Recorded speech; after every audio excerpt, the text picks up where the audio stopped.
quelle est la première étape d'une reconversion professionnelle? Il faut commencer par faire quoi? Alors, je vais peut-être dire une grosse banalité, mais il faut commencer par se questionner. Et comme je le disais tout à l'heure, il faut se méfier de son impulsivité. Ah. Donc, voilà. Donc, je pense qu'il faut réfléchir. Ouais, pas se dire un jour où il y a eu une crise au bureau, ah non, vraiment là, j'en peux plus, c'est fini. Oui, il ne faut pas que ça soit une lubie.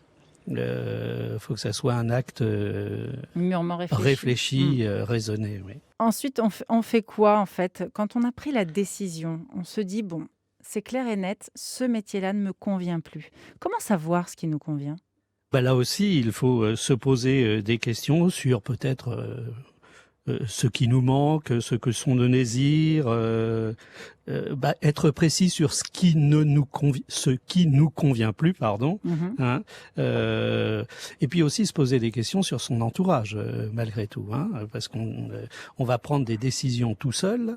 Mais on va impliquer aussi nos proches. Donc voilà tout un ensemble de questions qu'il faut bien se poser au début, et j'allais presque dire tout au long du projet également. C'est vrai que Marie, tout à l'heure, nous expliquait qu'elle avait tout plaqué, elle est partie faire le tour du monde avec son mari. C'est quand même pas donné à tout le monde, il faut les moyens financiers. Bien sûr, donc il y a plusieurs façons de se reconvertir. On peut tout plaquer, on peut même avoir le temps de poser son projet, mais c'est pas toujours le cas.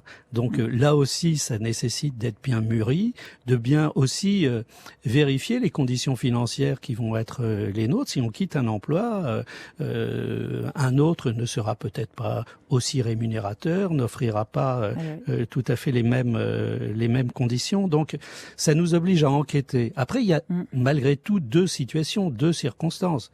Soit je veux quitter mon boulot, je veux en faire un autre, mais je ne sais pas lequel. Ou soit je sais parfaitement où je veux aller. Oui, c'est sûr que ce sont deux situations différentes. Ça ne fait pas tout à fait le même effet. Ouais. Alors, quand on ne sait pas du tout ce qu'on veut faire, par exemple, Pôle emploi propose des bilans de compétences. C'est quoi exactement ces bilans et en quoi ça aide vraiment? Alors, Pôle emploi, et pas seulement Pôle emploi, hein, le bilan de compétences est un droit aujourd'hui, donc tout le monde peut y accéder. Alors, peut-être que le terme n'est pas très bien choisi parce qu'on entend que le terme compétence dans bilan de compétences. Oui, je trouve que c'est un côté stressant, moi. Oui, c'est un côté presque examen. C'est ça, exactement. Voilà. Mais il n'y a pas que ça. Au contraire, c'est un moment rare d'ailleurs dans une vie de faire un petit peu le point sur justement nos attentes, nos orientations professionnelles. Un bilan de compétences bien fait inclut des tests d'orientation. Il peut nous permettre de nous révéler parfois certaines choses à nous-mêmes. Bien sûr, de vérifier des capacités, des aptitudes, des compétences, mais encore une fois, pas que. Et une fois qu'on aura vu un petit peu cet ensemble de choses, peut-être qu'il y a des métiers qui nous correspondent plus que d'autres. Et ce bilan de compétences, c'est donc un bilan vraiment sur nous-mêmes, hein, on est d'accord, c'est pas que les compétences. On peut le demander à qui? Vous dites qu'on y a tous droit. On y a droit une fois dans notre parcours professionnel? On se renseigne où?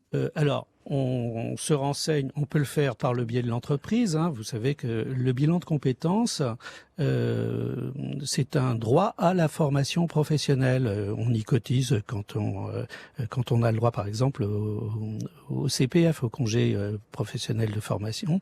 Et donc, on peut se faire financer. Il y a différents modes de financement. Un bilan de compétences qui se fait en plusieurs phases. Hein. Alors, et de l'autre côté, il y a aussi une forme de bilan de compétences dont j'ai oublié le nom chez Pôle emploi, qui est un petit peu plus court, où là on travaille surtout sur les compétences. C'est déjà demain sur France Bleu, Églantine Émeillé.